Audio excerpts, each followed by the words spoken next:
Доброе утро, Якутия. На календаре 11 января, четвертый день рождественских святок. Ну а для нас, дорогие друзья, это какой третий день рабочего Нового года, назовем его мы. Так, в студии «Утро Якутии» Дарья Анкехова, Павел Танин вновь вместе с вами готовы этот день встречать, заряжаться позитивом, хорошим настроением. Просыпайтесь, бодритесь и ловите первые новости этого дня вместе с телеканалом «Якутия-24».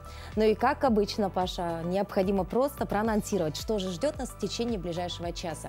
В Москве объявили акцию «Подари своей елке вторую жизнь». Праздники завершаются, и кто-то уже начинает выбрасывать зеленую красавицу. Возможно, уже кто-то выбросил. Но на самом деле есть отличная идея, как все-таки дать этой елочке вторую жизнь. Ну вот что это за идея, мы расскажем сегодня в нашем эфире. Также все больше стран начали отказываться от пластиковой посуды. К ним присоединились жители Англии. Сегодня свой профессиональный праздник отмечают работники особо охраняемых природных территорий. И сегодня у нас в гостях как раз будут специалисты национального парка Кыталык. Узнаем, какая работа у них ведется и с какими показателями они встречают свой профессиональный праздник. Как и прежде, для вас мы подготовили самые актуальные новости из мира животных, ну а также традиционные рубрики «Даты и события», «Мой доктор» и «Полезные советы». Ну а завершим наш сегодняшний эфир мы очень интересно и необычно. Мы расскажем вам о мистических местах нашей столицы. Ведь у нас в гостях будет Дмитрий Михайлов, знаток страшилок и баек. И это не просто так, ведь сегодня также отмечается страшный день. День, когда детям можно рассказывать страшные истории. Так что оставайтесь вместе с нами, эфир обещает быть ужасно интересным. Но и не забывайте про наш телеграм-канал. QR-код вы видите на экране, можно его отсканировать при помощи своего смартфона, сразу на канал попасть, подписаться, если вы этого до сих пор не сделали по какой-то причине. Ну или же просто зайдите в телеграм, в поисковике, напишите «Утро Якутии» слитно, и все у вас получится. Температура воздуха на 6 часов утра была на отметке 36-34 градуса в центральных районах. В Заречной группе 31-44 ниже 0, в южных 18-21 со знаком минус. В Вилюйской группе 31-38, в Нижнеленских 30-40 ниже 0. В западных районах до минус 33. В Колымандигирской группе улусов до минус 58, в Янских 49-54 ниже 0. На северо-западе 41-52 со знаком минус. В Якутске температура воздуха на 6 часов утра была на отметке минус 35 градусов. Атмосферное давление 748 миллиметров ртутного столба. Ветер южный 1 метр в секунду. Сегодня днем без существенных осадков. Ветер северо-западный 1,5 метра в секунду. Температура воздуха ожидается до минус 33. Вот узнали о погоде, знаем, чего ожидать за окном, поэтому теперь смело уже можно начинать наш эфир и идти говорить о том, о чем мы уже, в принципе, намекнули, да, что у нас сегодня в эфире будет. Во-первых, каждый год с 15 января по 15 февраля, вообще в этом году, 23 года, в Подмосковье пройдет ежегодная экологическая акция «Подари своей еле вторую жизнь», которая проводится в рамках нацпроекта «Экология» и губернаторского проекта «Зима в Подмосковье». Порядка 230 специальных брендированных пунктов приема ели будет открыто в Московской области с 15 января. Проведение акции «Подари своей елке вторую жизнь» нацелено на предотвращение навалов сезонных крупногабаритных отходов на придомовых контейнерных площадках и увеличение объемов вторичного сырья. Ежегодно весь собранный объем ели направляется на дробилку. Еловые ветки, которые впоследствии отвозят на животноводческие фермы для изготовления кормов, богаты витаминами и особо полезны для животных в зимний период. Переработанная щепа используется в качестве компоста и производства почвогрунта, применяем при высадке новых елях в рамках областных акций «Посади свое дерево» и «Лес Победы». Также часть идет на производство фанеры, которые используют в производстве элементов для новых детских площадок. Ну и еще есть такая возможность сделать биофильтры с бактериями для дегазации закрытых полигонов Московской области. То есть, смотри, Паша, можно сделать компост, можно сделать фанеру, можно сделать удобрение. В общем, одним словом можно перефразировать известное высказывание про кроликов, что кролик — это не только ценный мех, а елка — это не только новогоднее дерево, но и очень даже многофункциональная впоследствии история, потому что, да. Конечно, я в свою очередь, знаешь, что сделала? Ну, я вот ощипываю елочные вот, значит, веточки, иголочки, собираю, шью такие мешочки и делаю такое, как это называется, саше, да. Добавляю туда немножечко масла и, соответственно, кладу это все в шкаф с тем же постельным бельем, либо с верхней одеждой. Ты знаешь, ну я не скажу, что прям до лета аромат стоит, но все-таки кажется, что вот я... На пару месяцев продлить аромат Нового года можно. Ну, кстати говоря, про пару месяцев, великий же вопрос, а когда же елку выбрасывать? Мы уже много лет шутим про то, что когда мемы, допустим, в интернете, да, что, допустим, елку кто-то в марте выбросил, слабак сдался. Но недавно я стал свидетелем еще более сильной слабости, какой бы оксюморон ни получился, потому что, если не соврать, 7 или 6 января я выходил и увидел уже чью-то выброшенную елку. Слишком рано, да? Да, даже до старого Нового года она не достояла.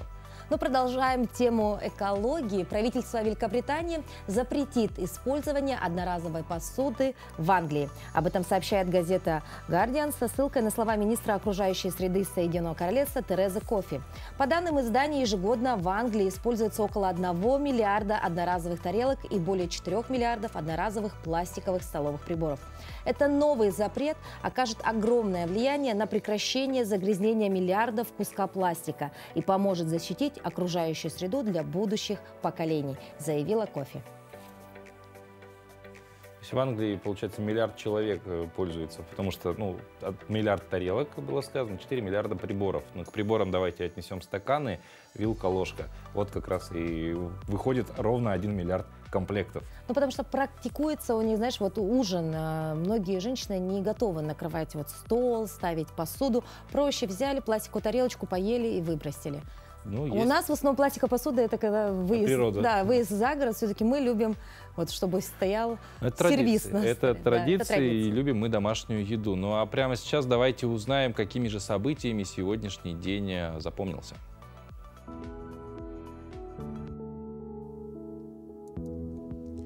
На календаре 11 января. Сегодня отмечают День заповедников и национальных парков, Международный день «Спасибо», День молока, Всемирный день зарисовок.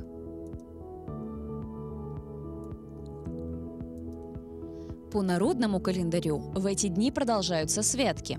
На святки люди ходят в храмы на богослужения и совершают таинство причащения.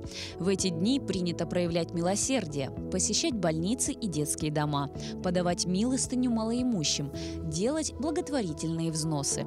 Для молодежи этот период ассоциируется с народными гуляниями. В сельской местности чтят древние традиции, каледуют, гадают на будущее, а также гадают на суженого. События в этот день. В России вместо византийского календаря введен юлианский календарь. После 31 декабря 700-208 года наступило 1 января 1700 года. Начало перенесено на 1 января.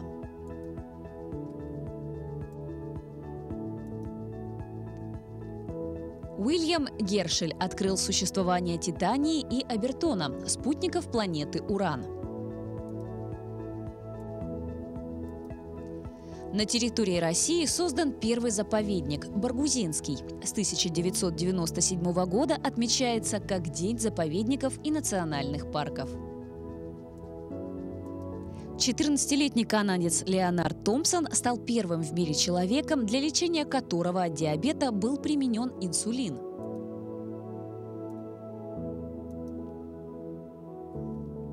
В Ленинграде состоялась премьера балета Сергея Прокопьева «Ромео и Джульетта».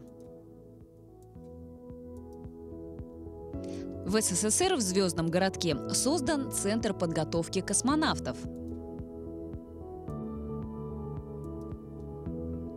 Начал работу новый парламент России, Федеральное собрание Российской Федерации, избранный 12 декабря 1993 года и состоящий из двух палат – Верхней – Совета Федерации и Нижней – Государственной Думы.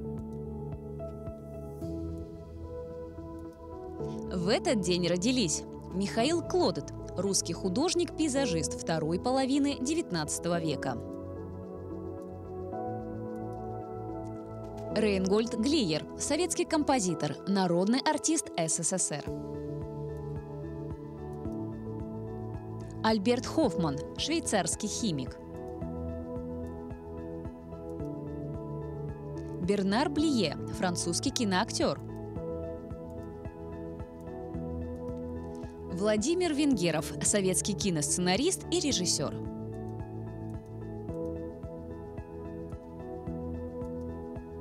Георгий Тараторкин, советский и российский актер театра и кино, народный артист РСФСР. Виктория Платова, российская писательница, автор детективных романов. Константин Хабенский, российский актер театра и кино, режиссер, народный артист России. Андрей Малахов, популярный российский телеведущий и журналист. Именины сегодня отмечают Ян, Марк, Лаврентий, Иван, Егор, Георгий, Вениамин, Наталья, Матрена, Ефросинья, Евдокия, Варвара, Анна, Агриппина.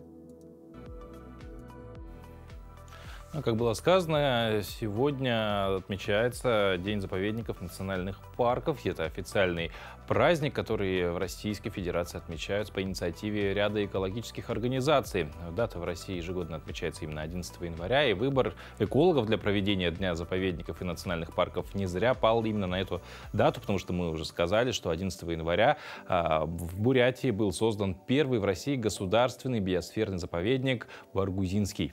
Он является примером заповедника, эталона природы, абсолютного природного резервата. В России государственные природные заповедники и национальные парки относятся к особо охраняемым природным территориям федерального значения. Эти объекты общенационального достояния Российской Федерации. Сегодня в России создано более 12 тысяч особо охраняемых природных территорий разного уровня. Это заповедники, национальные природные парки, памятники природы и многое другое.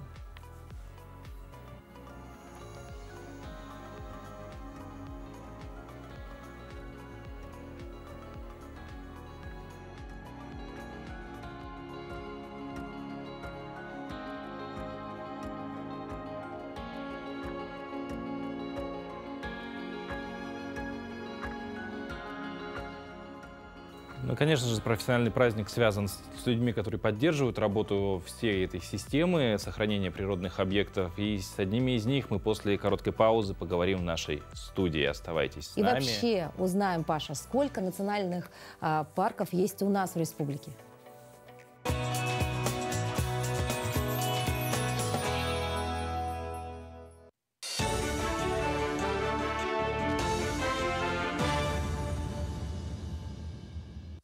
Доброе утро, вы смотрите новости. В Алмазном крае стало на 7 жителей больше. За новогодние каникулы в Мирнинском районе родились 5 мальчиков и 2 девочки. Торжественная выписка первого новорожденного в этом году состоялась в роддоме Мирного. Он родился 4 января. Сотрудники администрации Мирнинского района поздравили родителей малыша по имени Лев и подарили маме специальный комплект новорожденного. Наборы по инициативе главы района Александра Басырова заказаны в рамках муниципальной программы «Мирнинский район доброжелательный к детям». Каждый набор отмечен эмблемой, где россыпь из 9 алмазов символизирует муниципалитет Алмазного края, а лисичка с малышом – материнство. Этот комплект для новорожденных включает в себя меховой комбинезон, меховой конверт, распашонки, где-то первые предметы необходимости на первое время для самих новорожденных. И они будут вручаться в торжественной обстановке всем жителям новорожденным в Мирнинском районе. 16 января на факультете довузовского образования и профориентации в главном учебном корпусе Северо-Восточного федерального университета стартует новая образовательная программа. Сейчас идет набор слушателей. Заявки можно подать до 13 января включительно. Будущие абитуриенты уже сейчас могут окунуться в мир студенчества и прослушать курс лекций для успешной сдачи единого государственного экзамена и поступления в вуз. Профиль обучения, необходимые предметы каждый слушатель выбирает в соответствии с набором экзаменов. Обучение могут проходить как школьники, так и выпускники прошлых лет. Кроме того, образовательные учреждения предоставляют бюджетные места по 13 категориям. Обучаться довольно интересно, узнаешь очень много нового и очень хорошо готовят к экзаменам по структуре самого экзамена. Я готовлюсь по 3 дисциплинам: по русскому, химии и биологии. Я учусь с октября, и мои знания заметно улучшились. Если до этого я химию знала на 17 баллов, то сейчас у меня на 50 точно есть, стабильно. И по биологии, и по русскому тоже. По русскому было хорошо, но сейчас прям, думаю, на 90 сдам хотя бы. Сохранение языков и культурного наследия народов Якутии – важная цель Центра цифровизации Национальной библиотеки. Именно там переводят в цифровой формат не только газетные, книжные, научные издания, но и сканируют трехмерные объекты. Центр цифровизации реализует 5 проектов. Это электронный ресурс «Радио Ланхо», интерактивный музей языков народов республики, цифровая библиотека и проект «Культурный код». Сейчас все материалы в Центре доставляют из книжного фонда библиотеки. В скором времени начнут оцифровывать каталоги Национального художественного музея, видео и аудиокассеты из архивов Высшей школы музыки, а также совместно с Центром СИМЭХ создают цифровой фонд художественных промыслов Якутии. Наш центр цифровизации, он нацелен на оцифровку практически любых материальных объектов, материальных и нематериальных объектов, включая утварь, одежду, ювелирные украшения, музыкальные инструменты, и все, что описывает культуру, скажем, народов Якутии. Вот всем этим должен заниматься наш центр цифровизации. Не только в количественном показателе, но и в качественном. То есть мы уже в 2022 году сделали этот шаг. Мы теперь оцифровываем гораздо больше объектов, чем могли, скажем, в 2021 или в 2020 году. И вот эта работа будет продолжаться. И этот контент можно использовать абсолютно в разных проектах. И этих проектов будет с каждым годом все больше и больше. Уже на сегодняшний день можно говорить о существовании таких проектов, как «Радио Ланхо», допустим, энциклопедия Якутии, культурный код Якутии, электронная библиотека Кинигака. С 2018 года в стране действует национальный проект «Экология», благодаря которому на территории Якутии создан национальный парк Ленские столбы, а также национальный парк Кыталык, государственный природный заповедник Медвежьи острова и государственный природный заказник Новосибирские острова. Это вот к тому, что перед нашей паузой мы начали говорить о сегодняшнем профессиональном дне заповедников и национальных парков. И вообще до 2024 года в Якутии будут созданы заповедник Большое Токко и федеральный заказник Лаптево-Морский. И сегодня у нас в гостях Мария Григорьева, ведущий методист по экологии, просвещению и познавательному туризму Национального парка Кыталык, а также Егор Кириллин, начальник отдела научной деятельности и госэкологического мониторинга Национального парка Кыталык. Доброе утро. Доброе утро. Доброе утро. Первый вопрос, наверное, будет к вам. Вообще, сколько у нас на территории республики охраняемых парков? Доброе утро всем. И хотелось бы пользоваться этим моментом, поздравить наших коллег с этим днем заповедников и национальных парков, и пожелать им плодотворной и успешной работы. А вообще у нас в Якутии это уникальный, как говорится, регион, потому что он является лидером по существуемым площадям системы охраняемых природных территорий. 141,5 миллионов га – это территории, которые у нас в Якутии. Да, и при этом получается 37% всей площади, всей территории республики – это у нас охраняемые природные территории, без которых, которые вы сейчас назвали, это 5 федерального значения, в том числе и наш национальный парк Кыталык. 125 – это республиканского значения и 89 – муниципального местного значения. 37% вы сказали. Да, то есть, если перефразировать немного и поиграться словами, то получается Якутия на 37% это особо охраняемая территория. Да. То есть бережем да. Большую часть нашей республики. Да? Следующий вопрос. Егор, вы являетесь представителем Национального парка Кыталык. Какая работа у вас ведется и вообще где находится этот объект? Национальный парк Кыталык находится на севере-востоке Якутии, это Лайховский район.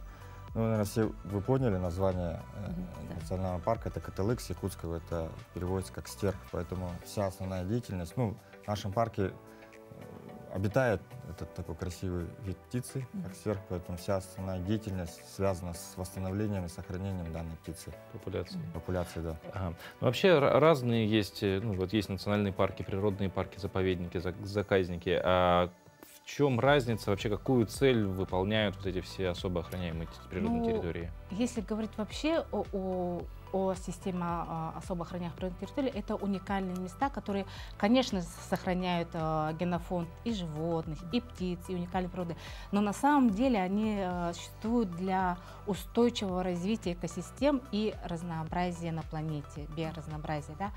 Если вот согласно закону экологии 5% видов на определенной территории погибнет, то это очень сильно влияет на дисбаланс экосистем. Вот, например, вы же сами понимаете, если, допустим, погибает урожай, который не опылен насекомыми, да, то это наносит урон экономической стране, ну и так далее в этом плане. В общем, все взаимосвязано. А все ли зоны могут быть разрешены для развития туризма? Или вот где-то категорически нельзя появляться людям? Ну, как вы, наверное, знаете, по категориям они делятся на заповедники, в которые только в основном допускается научная деятельность, да, для изучения. В национальных парках это вот как Клинский столб или наш, да, это для туризма. При этом мы, конечно, тоже ограничиваем, не везде, куда можно зайти. А вот заказы и так далее, они для сохранения определенных популяций, например, для повышения популяции той или иной. Это заказники? Да, заказники. Егор, вопрос к вам. Вообще с другими парками, с другими охраняемыми территориями, не только, может быть, на территории республики, на территории страны, сотрудничаете, какая-то работа вот совместная, может быть, ведется? Или вот каждый парк немного так независим, скажем? Ну, с национальным парком, ну, вообще с ООПТ мы со всеми дружим, но конкретно, которой ведется работа, мы работаем с теми ООПТ, где связано с пролетом стерха по пути пролета. Получается у нас с ООПТ республиканского значения, потом мы работаем с Муравьевским парком, это уже Приморский край.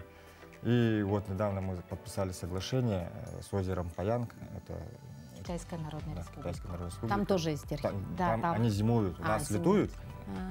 Они зимуют. Да. То есть у вас такая гнезда, коллективная работа, да? Да.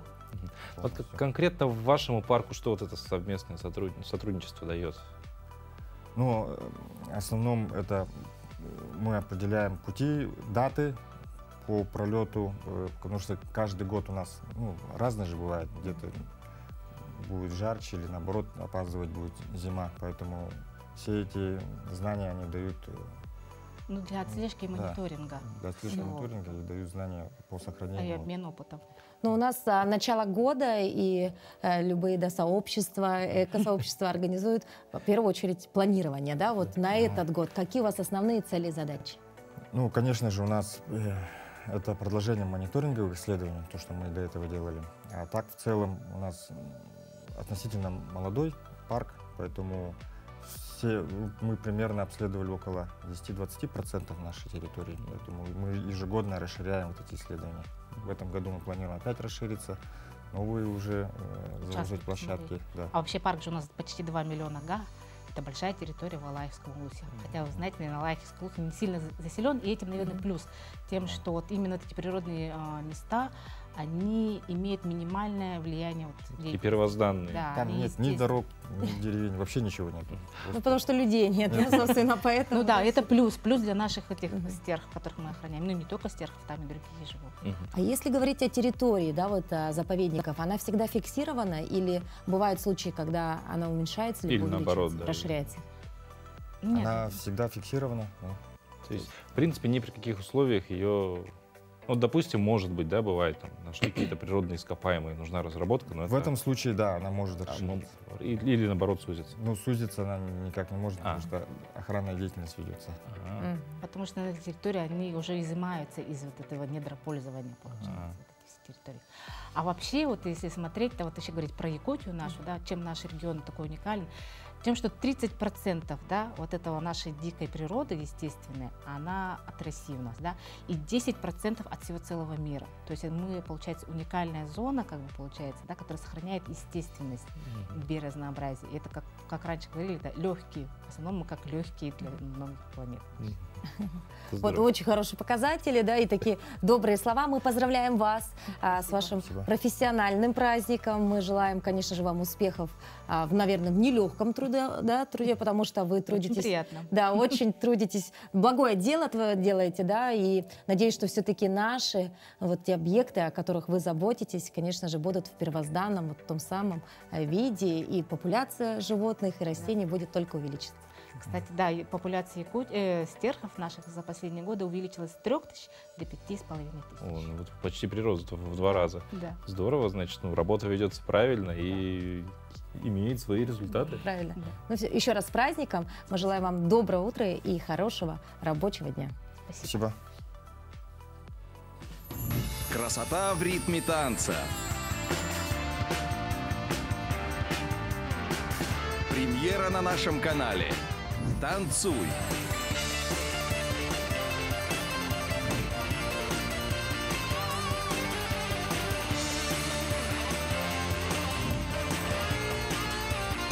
Скоро.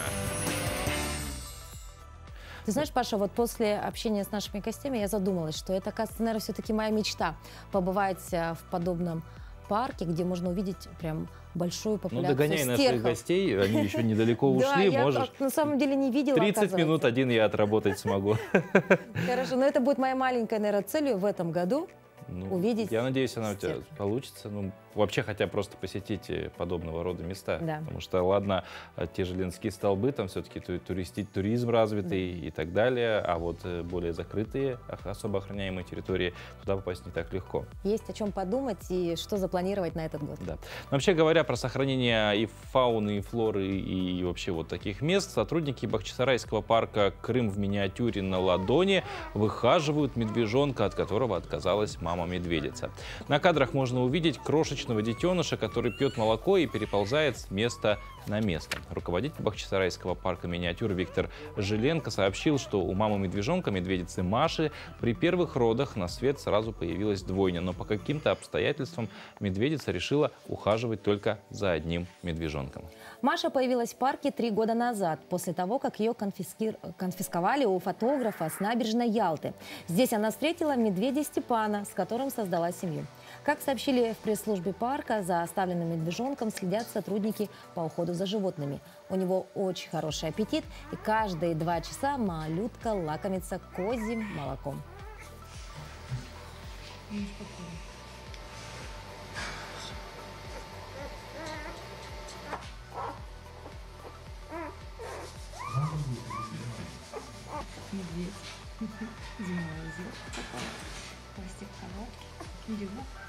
Это наша Маша, медведица, которая живет у нас уже более 3 лет. Отец, ее муж, медведь Степан, он находится в спячке, выходит только перекусить. А Машу разбудили роды. Представляете, она родила первый раз и сразу двойню. Одного малыша она откинула, потому что не знала, что делать с 2, а второго прямо скрутилась вокруг него, тщательно охраняет, облизывает, воспитывает. А второго нам пришлось забрать, потому что непонятно, чем бы это все закончилось. Он кричал, переполошил всех сотрудников зоопарка. Мы все собрались, попросили Машу удалиться, забрали одного из малышей. И теперь одного выкармливает она, а второго выкармливаем мы всем зоопарком. Вообще, на самом деле, еще имена медведя и Маша, медведицы, Степан. Маша, Степан. Если собрать всю эту историю, откинуть то, что это про животных, может получиться такой стереотипный российский сериал. А ты знаешь, Паша, я вот впервые увидела, оказывается, маленького новорожденного медвежонка. Я бы подумала, честно, что это щенок, возможно. Так и не скажешь, что хозяин тайги, да? Да, действительно. На хозяина тайги не похож совсем. Но что будет через года 2 или 3? Узнаем. Мы можем понять. Но говоря про помощь животным, 12-летний школьник из Арзамаса Павел Абрамов пишет портреты питомцев и их владельцев, а вырученные из продажи картин деньги перечисляет в приюты для бездомных животных. Еще один пример того, что в любом возрасте при помощи любых каких-то своих возможностей можно делать мир лучше. Давайте посмотрим, как он это делает. В петербургском центре Бертгольд в воскресенье прошла персональная выставка юного творца под названием «Люди состоят из света». Свет, который излучает чистое и любящее сердце, способен коснуться каждого, изменить многие судьбы и мир вокруг, написал художник о выставке на своей странице в социальных сетях. По словам Павла Абрамова, автора этой выставки, все эти работы были сделаны благодаря памяти его питомцу Барсику. К сожалению, не стало моего кота Барсика. И именно эта трагедия дала толчок на вот эту благотворительную деятельность, на помощь животным. Я понял, что я не могу пройти мимо них, потому что они нуждаются в нашей помощи. И вот даже сделать просто что-то, какое-то маленькое доброе дело, это уже тепло на душе, потому что ты понимаешь, что ты спас чью-то жизнь. Как отмечает Павел, все его работы сделаны с душевной теплотой, и каждая картина отражает его чувства к братьям нашим меньшим. Это как бы мой внутренний мир, и я работаю с той энергией, которую подарил мне тот или иной человек, или то или иное животное, которое я пишу, с которым я познакомился перед тем, как писать картину. То есть я выливаю и в движение, и краской, и те эмоции, те чувства, которые испытал при знакомстве. По словам мамы мальчика Екатерины Большаковой, сын занимается рисованием с 5 лет. В портфолио юного художника около 700 работ, многие из которых уже проданы. Произведения мальчика приобрели покупатели из 16 стран мира. Лет с 5 у него стали получаться прямо такие очень хорошие рисунки, и мы увидели в них задатки художественные. Паша начал уделять побольше времени рисованию. За все время его деятельности уже около 700 работ написано. И портреты находятся в 16 странах мира.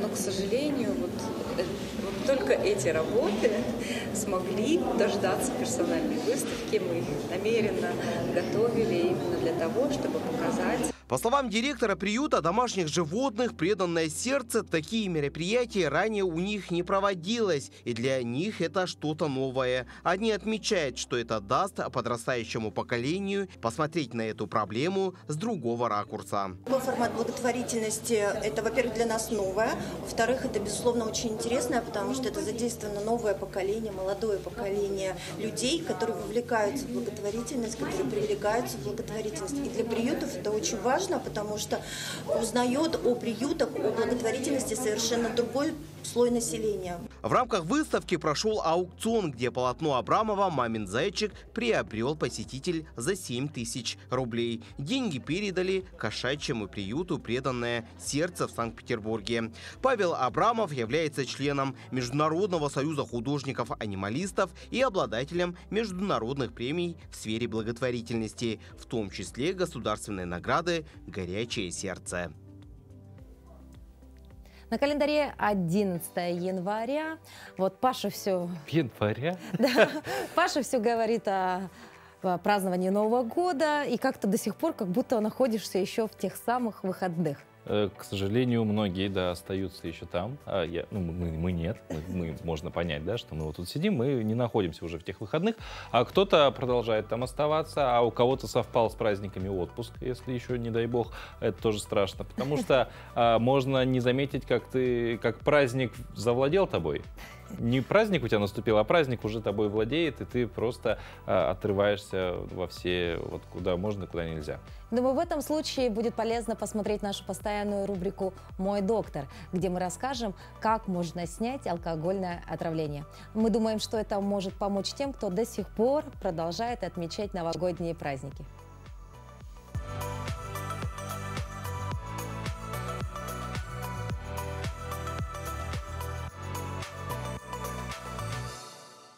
Доброе утро!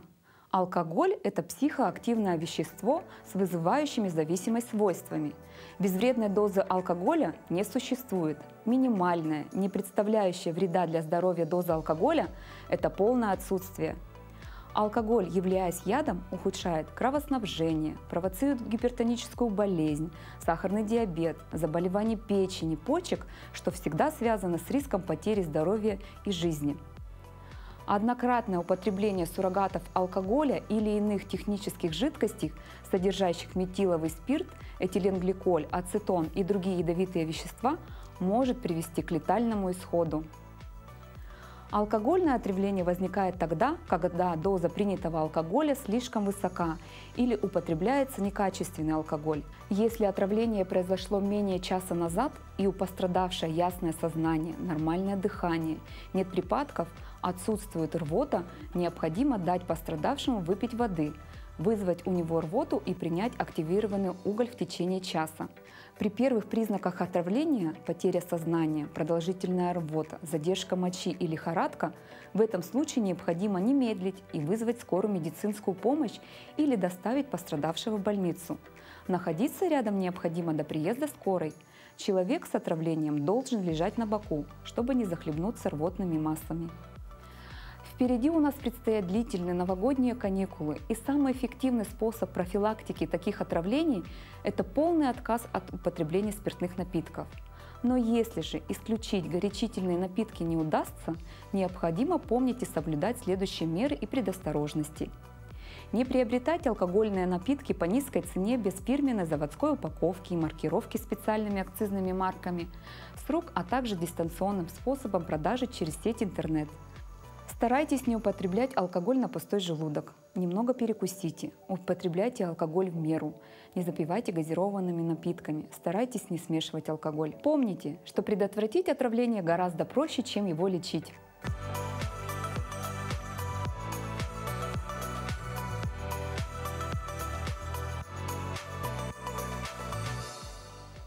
Но для тех, у кого праздники уже точно подошли к концу, возможно, те люди сталкиваются с проблемой, потому что пора уже всю посуду, которую доставали на праздничество, хрустали вот эти вот, в том числе и бабушкин хрусталь, пора это все мыть, чистить, ставить на место до следующего Нового года, ну или до следующего праздника крупного. Если простое стекло достаточно просто помыть моющим средством, то с хрусталем нужно немножечко поработать. И о том, как все-таки можно помыть хрусталь, а самое главное, не испортить дорогую посуду, мы узнаем в нашем следующем репортаже от нашей телезрительницы Людмилы Ивановой. Ну вот, скоро приближается Новый год, мы готовимся к Новому году и достаем свои хрустали и моем. Хрусталь, вот, они достаются очень редко из шкафа, и поэтому они вот, пыль оседает на них, потом их надо мыть. Хрусталь моется в холодной воде, ну, не в теплой, не в горячей, а вот в прохладной воде. При производстве хрусталя добавляют здесь, ну, вот оксид меди или оксид серебра. Поэтому, когда мы его будем мыть, моются они в горячей воде, хрусталь мутнеет. Мутнеет это из-за чего? Из-за горячей воды, потому что здесь появляются микротрещины. Это значит, вы хрусталь испортили, если моете в горячей воде. Прохладную воду, ну вот комнатной температуры или даже чуть попрохладнее, мы добавляем каплю моющего, любого моющего средства и добавляем соду обязательно. Можно пищевую или вот такую вот кальцинированная сода специальная есть в магазине, они копейки стоят. Это вот хрусталь, он где-то, наверное, с 90-х годов, он у нас в России, вот где гусь хрустальный, там его делают. И при производстве вот гусь хрустального, да, они добавляют оксид меди.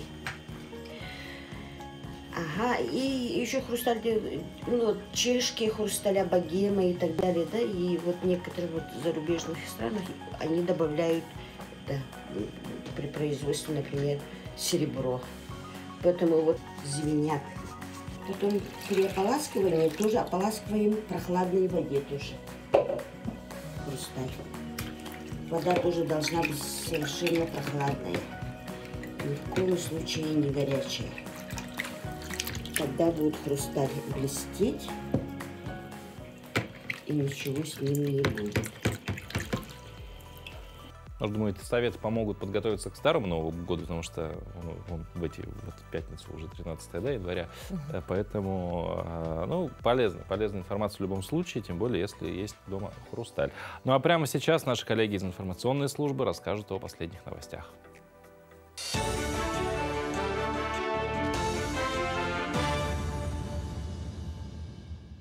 В эфире новости. Доброе утро. Предприятие Туймада «Нефтегаз» открыло новое крупное газоконденсатное месторождение в Алюкминском районе. Месторождение было открыто при бурении на Мухтинском лицензионном участке. Извлекаемые запасы газа оцениваются почти в 35 миллионов кубометров. Новое открытие должно положительно и в кратном размере повлиять на общий рост объема добычи газа в последующей перспективе. Одно из главных преимуществ расположения нового месторождения – вблизи находится магистральный газопровод «Сила Сибири» и нефтепровод ВСТО, отметил первый замминистра промышленности и геологии Якутии Михаил Кириллин. В Якутии уровень собираемости взносов на капитальный ремонт многоквартирных домов за 2022 год составил 87,26%. Данный показатель выше аналогичного периода за предыдущий год почти на 7%. В рамках акции «Прощенные дни» объявленный НКО Фонд капитального ремонта многоквартирных домов республики в декабре 2022 года жители республики оплатили взносы на сумму более 126,5 миллионов рублей.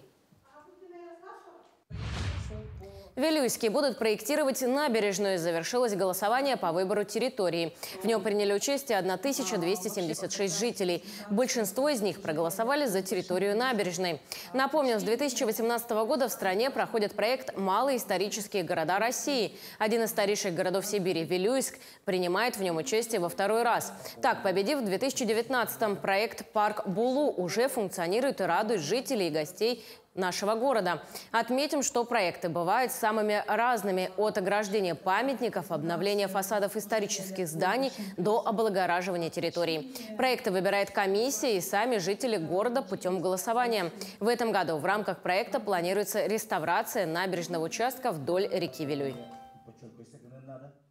Сейчас самый актуальный вопрос, я считаю, это услышать мнение населения города, чтобы максимально учитывать все предложения, которые исходят от самих горожан. Это касательно идентики, то бишь бренда или дизайна, можно сказать, именно вот набережной части города Вилюйска. Как раз таки население города хочет, чтобы дай бог, в будущем проекте набережного была использована стилистика старого города. Почему? Потому что данная локация находится на территории старинного города Вилюйска, и с учетом этого было бы очень хорошо. 43 дня осталось до старта вторых зимних международных спортивных игр «Дети Азии». В этом году игры пройдут на территории Кемеровской области. Первым официальным мероприятием игр «Дети Азии-2023» станет церемония зажжения огня игр, которая традиционно пройдет на территории национального парка Ленские столбы 21 января. На следующий день, 22 января, в Якутске пройдет эстафета огня. Прославленные спортсмены Якутии, ветераны спорта, пронесут факел по улице Кирова от памятника Петру Бекетова с финишем в Ледовом дворце Элей-Ботур. Команду Якутии на играх представит 62 спортсмена в 6 видах спорта. Это хоккей, шорт-трек, фигурное катание, горнолыжный спорт, сноуборд и лыжные гонки. Сейчас спортсмены вышли на финишную прямую тренировочных и подготовительных мероприятий. Наши спортсмены проходят учебные тренировочные сборы и участвуют и в дальневосточных соревнованиях. В основном подготовка сейчас проходит на Дальнем Востоке, в Сибири, в Новосибирске, в Екатеринбурге, в городах Дальнего Востока, в Южно-Сахалинске, в Владивостоке. Уже самый последний этап, уже последние учебные тренировочные сборы пройдут именно в Кемерово, Кемеровской области, уже в тех городах, на спортивных объектах, где будут проходить непосредственно игры «Дети Азии». На этом у нас все. Хорошего дня. Набор веса в период новогодних праздников на практике составляет около 3-4 килограммов. Если всю первую неделю января вашим любимым видом спорта была прогулка к холодильнику и обратно, то начинайте вводить и другую физическую нагрузку. Полина Долинская решила попробовать себя в спортивной гимнастике и поделилась парой советов. Ну что, друзья, новогодние праздники закончились, салаты все съедены, а те обещания, которые мы давали себе, вступив в новую жизнь 2023 года, уже давным-давно пора исполнять. Если вы решили броситься с места в карьер и приступить к тренировкам, то берите на вооружение наши советы, которые принесут значительную пользу для разленившегося организма. Начинать стоит с интенсивной разминки. После праздников мышцы уже успели в значительной степени растерять былую эластичность, поэтому их совершенно необходимо как следует разогреть. То же самое касается, конечно, и связок. В противном случае растяжения или даже разрывы могут омрачить радость от занятия спортом. Высаживаться прям в течение дня по несколько раз. Начинать заниматься фитнесом лучше с меньшей интенсивностью. При силовом тренинге стоит уменьшить вес до 80-85% от рабочего или же начать работу с собственным весом. Так мышцы получат достаточную силовую, а не стрессовую нагрузку. Добавляйте больше изолирующих упражнений, направленных на прокачивание отдельной группы мышц. После них организм тратит меньше сил на восстановление. Еще два? Еще два.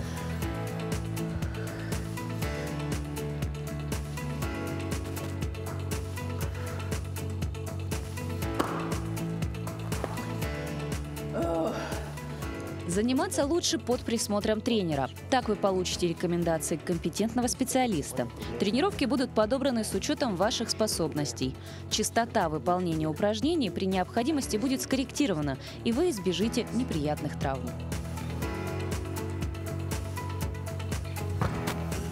Что касается психологического настроя, то в данном случае это вопрос личной мотивации. Определите для себя, зачем вы начали тренировки и что хотите получить в итоге. После четко поставленной цели придется бросить все силы воли на то, чтобы первые несколько тренировок провести в регулярном режиме. Ведь спорт – это всегда дисциплина. Ну что, друзья, вы можете видеть, как мне дали комплекс, набор упражнений, который подходит для спортсменов возраста 4 лет. Как я с этим справилась, вы видели сами. Ни в коем случае не забывайте те обещания, которые даете сами себе. Будьте на спорте и будьте вместе с нами на телеканале Якутия-24.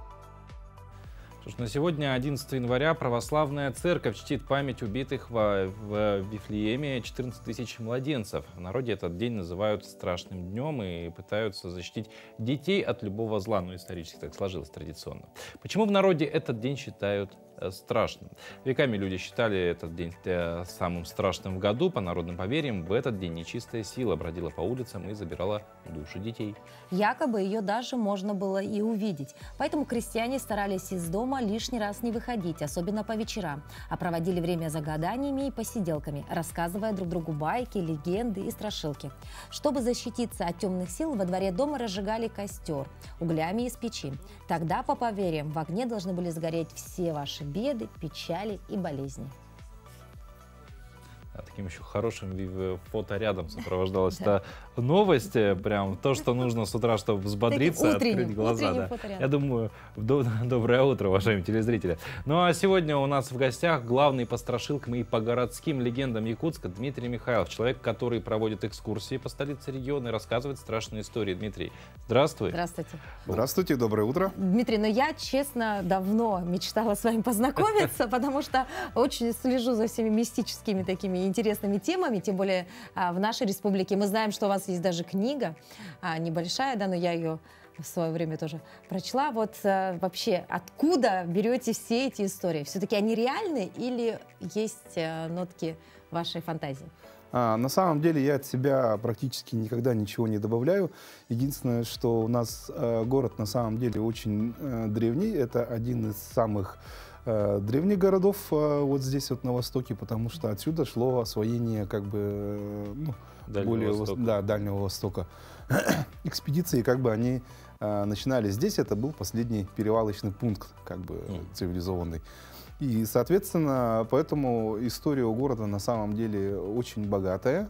Есть много как и дореволюционных историй, так и вот совершенно разных пластов. Причем, когда я его изучал, оказалось, что они отражают очень сильно дух своего времени. Например, даже когда здесь пролегала трасса Аляска-Сибирь, воздушная магистраль, оказывается, были, например, свои вот легенды про гремлинов. То есть это именно американский фольклор, и получается, вот, когда вот пилоты контактировали вот, с нашими, да, им, оказывается, передавались и вот эти вот легенды о злобных существах, которые портят технику, в том числе и самолеты. Ага.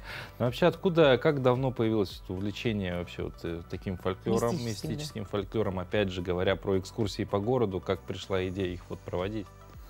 Ну, сам интерес мистики, он возник на самом деле достаточно давно, потому что детство я начал проводить в Чароете, это Свято-Троицкий кафедральный собор. здание с очень интересной историей. К сожалению, ей можно, наверное, даже посвящать, то есть ему можно посвящать, наверное, даже отдельную передачу. Вот. И там, оказывается, по легендам, был свой призрак оперы, условно говоря. То есть не совсем оперы, но вот как бы призрак одной известной певицы 40-х годов. И я, по всей видимости, с ней столкнулся, и вот это вот явление, оно как бы определило, наверное, мою жизнь. Потом я столкнулся с сборником английских классических историй про исчезающих привидений и так далее. Это было очень классно, оно тоже было пропитано духом страны, духом вот этой вот старой эпохи, времен, например, Первой мировой войны и так далее. Это были очень старые, классные истории, и оттуда у меня появился интерес. Что касается экскурсий, то там дело возникло следующим образом, то что мне один друг, он хороший маркетолог, он мне посоветовал заниматься как бы дополнительными вещами, и это оказалось... Монетизировать увлечение. Да, и это оказалось реально очень классно, людям было интересно, потому что это был своеобразный интерактив, а мне это было выгодно, и даже было выгоднее самой писательской деятельности. Дмитрий, то есть вы видели привидение? Ну, или Нет, считаете? я его скорее слышал, но, да, но в детстве я видел, как кто-то невидимый пьет воду из кувшина. Это было уже на другом адресе, и у меня самое главное был свидетель, иначе я сам бы себе просто элементарно не поверил. То есть все-таки вы считаете, прям что... графин поднимался или просто вода уходила в него? Нет, именно поднимался, вода переливалась через край и исчезала в воздухе. То есть меня больше даже напугало вот на тот момент то, что вода дематериализовалась, а не сам факт того, что предмет поднимался в воздух. С ума сойти, понимаешь? Ну, это вот прям конкретно утренняя тема. Ну, знаешь, почему? Почему мы вообще об этом говорим? Да, потому что сейчас то самое время, когда мы начинаем гадания, да, и вот многие даже неверующие люди начинают все-таки сталкиваться с чем-то потусторонним, да, и... Отсюда вопрос. Вот на Покровском тракте дом, где вроде как были привидения, где проводили различные какие-то, значит, реалити-шоу даже, да? Там существует все-таки или нет? Правда это или миф? Но, насколько я знаю, ко мне эта информация приходила из двух разных источников. Одна — это женщина, которая представлялась хозяйкой, и второе — это как бы человек, у которого были общие знакомые с основными первыми владельцами вот этого дома. Оказалось, что история была такая, то что просто-напросто у них остановилась стройка, там по семейным причинам. То есть у них Стройка лошадей имеется. Стройка. Нет, стройка, да. Стройка. Да, и потом появился человек, который хотел сбить цену. Ему отказали, и он в отместку сказал, то, что у вас тогда этот дом никто не купит, и начал распространять да, вот эти вот слухи. А они оказались прямо крайне живучими, потому что у меня про этот дом спрашивают всегда. Всегда. Ну вот раз мы уже в такой более точные географические точки нашего города ударяемся, вообще вот говоря, вернемся к экскурсии, по какому маршруту они проходят, какие точки во время экскурсии обычно посещаются? Так, у меня две экскурсии, то есть это на самом деле один маршрут, просто он разбит логически на две части. Первый маршрут начинается с территории Якутского музея имени Емельяна Ярославского, потому что это тоже очень старая территория, которая, между прочим, находится тоже на кладбище. И плюс еще там раньше был монастырь и церковь, то есть оттуда, в принципе, и все захоронения, и там очень много разных классных историй, как связанных с вот этим вот кладбищем, так и с историей самого музея. Далее мы уже идем, получается, к музею якутской ссылки на улице Ярославского и начинаем проходить через центр города, с проспекта Ленина заворачиваем в старый город, и в старом городе у меня экскурсия заканчивается. И там есть ряд таких примечательных моментов, например, как история призрака театра имени Пушкина. Также самое классное здание — это здание ныне епархиального управления. Раньше там была женская гимназия, открытая в 1888 году. И самое интересное то, что я когда воссоздавал различные вот эти вот байки, слухи, легенды, то оказалось, что там в разное время были разные учебные учреждения, но там истории, они примерно повторялись. То есть там все время повторялся мотив полтергейста. И самое главное, что вот эти поколения-то последующие, они, скорее всего, ничего не знали о предыдущих, потому что здание-то менялось, профиль здания, он менялся полностью. То есть из женской гимназии, например, в школу. Насколько я знаю, там было 2 школы, и потом был еще этот медицинский институт. А как можно попасть на эту экскурсию? Экскурсии, есть 2 варианта. Первый вариант — это им чаще пользуются приезжие через сервис Tripster.